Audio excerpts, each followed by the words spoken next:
Hello guys, welcome back to the channel our study Adda. Guys, आज हम start करने वाले हैं मानवीय करुणा की दिव्य चमक चैप्टर की शॉर्ट समरी या शॉर्ट एक्सप्लेनेशन बोल सकते हैं आप लोग।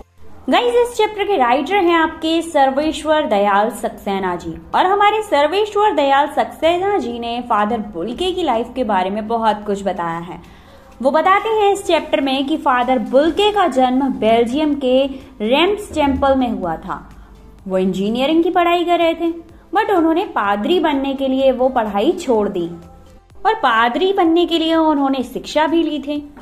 और हमारी भारतीय संस्कृति से वो इतना ज्यादा अट्रैक्ट हो गए थे कि भारत ही चले आए।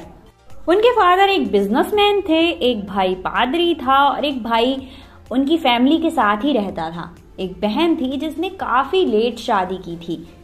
अपनी माँ की फादर बुल्के को बहुत याद आती थी, क्योंकि उनकी चिट्ठियां अक्सर उनके पास आती रहती थीं, और उन पत्रों को या फिर उन चिट्ठियों को वो अपने फ्रेंड रघुवंश को हमेशा दिखाते रहते थे कि देखो मेरी माँ की चिट्ठी आई है। हमारे इंडिया में उन्होंने जीसेंट संघ में 2 साल तक पादरियों के बीच में रहकर धर्मचार की शिक्षा प्राप्त की थी। 9 से 10 ईयर तक दार्जिलिंग में रहकर अध्ययन कार्य किया था। कोलकाता में रहते हुए भी उन्होंने बीए और एमए की परीक्षा इलाहाबाद से पास की थी। हिंदी को लेकर उनका एक अलग ही लगाव था। आपको पता है, उन्होंने प्रयाग विश्वविद्यालय में हिंदी विभाग में सन 1950 में शोध प्रबंध राम कथा उत्पत्ति और विकास लिखा था। रांची में सेंट जेवियर्स कॉलेज में हिंदी तथा संस्कृत विभाग के विभाग अध्यक्ष के रूप में उन्होंने काफी टाइम तक काम किया था। बुल्के के मातरलिंग के फेमस नाटक ब्लू वर्ड का ट्रांसलेशन, मतलब ब्लू वर्ड नील पक्षी नाम से किया था। ट्रांसलेशन किया था यानी रूपांतरण किया था, और उसको नाम क्या दिया था? नील पक्षी। बाइबल का हिंदी अनुवाद किया था उन्होंने, और हिंदी अंग्रेजी कोश को तैयार किया था। वे भारत में रहते हुए भी 2-4 बार ही बेल्जियम गए थे।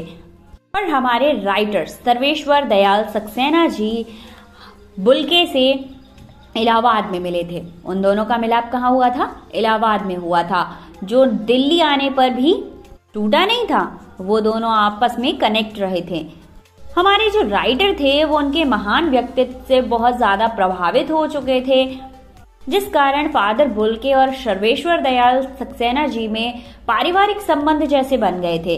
वे एक बार रिश्ता बनाते तो उसे कभी नहीं तोड़ते थे। फादर बुल्के को टेंशन थी तो इस बात की कि वो केवल और केवल हिंदी को राष्ट्रभाषा के रूप में देखना चाहते थे।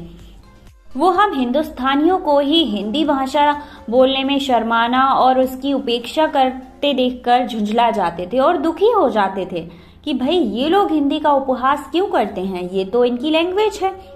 और हमारे राइटर की पत्नी और बेटे की जब डेथ हो जाती है तो फादर बुल्के सांत्वना देने के लिए आते हैं, और वो कुछ ऐसी लाइंस बोलते हैं, कुछ ऐसी अनोखी लाइंस बोलते हैं कि लेखक को काफी शांति मिलती है।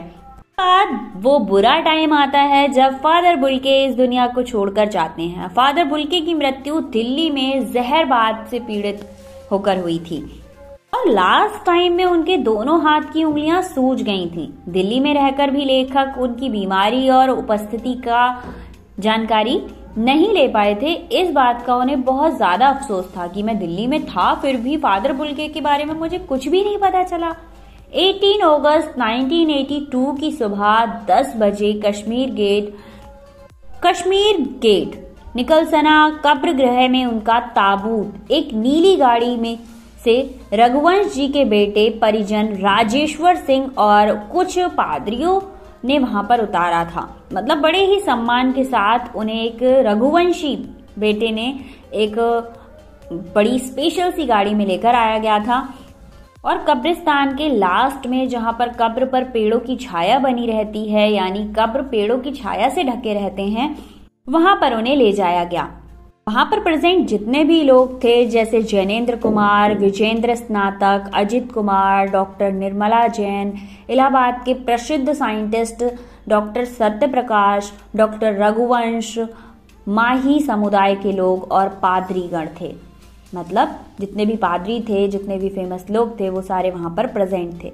फादर बुल्के की डेड बॉडी को कब्र में लिटाने के बाद रांची के फादर पास्कल तोयन ने महिषी विधि के साथ उनका अंतिम संस्कार किया और उसके बाद उनको श्रद्धांजलि अर्पित करने लगे सभी लोग।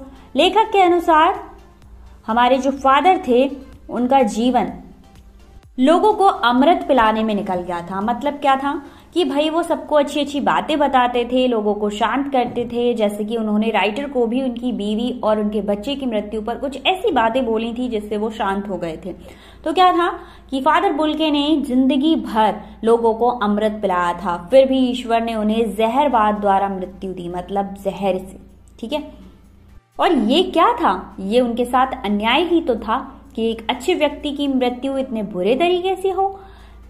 लेखक फादर को एक ऐसे पेड़ के समान बताते हैं जो अपना सब कुछ लोगों को दे देता है, फिर भी वो दूसरों से हटके रहता है। जैसे अपनी घनी छाया, अपने फूल फल, अपनी महक सब कुछ दे देता है, फिर भी वो सर्वश्रेष्ठ रहता है। तो उन्होंने फादर बुल्के को एक महान व्यक्ति बताया है। आई होप आपको चैप्टर समझ आया होगा। अगर कोई भी प्रॉब्लम होती है तो आप मुझे कमेंट कर सकते हैं।